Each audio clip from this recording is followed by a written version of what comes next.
नमस्कार मंडळी, आजच्या या व्हिडिओमध्ये आपल्या सर्वांचं स्वागत आहे। आज आपण बनवणार आहोत गणेश चतुर्थी स्पेशल बेरंडे। ते बनता आलेले, चला तर सुरुवात करूया।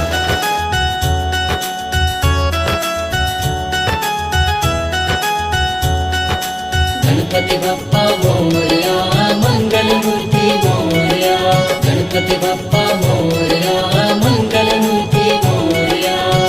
कृपा सिंधु गणराजा, कृपा सिंधु गणराजा, सबसे पहले मनाऊं तुम्हें।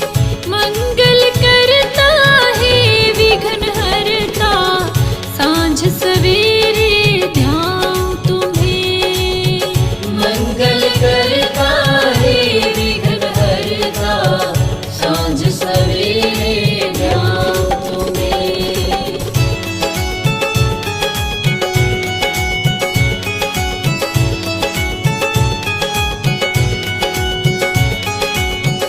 गौरी नंदन करूं मैं वंदन, तन मन तुझ पे वारा है।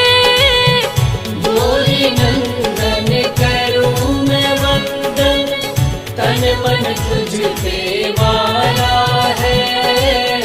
तू ही मेरी मंजिल देवा, तू ही मेरा किनारा है। तू ही मेरी मंजिल देवा, तू ही मेरा किनारा है।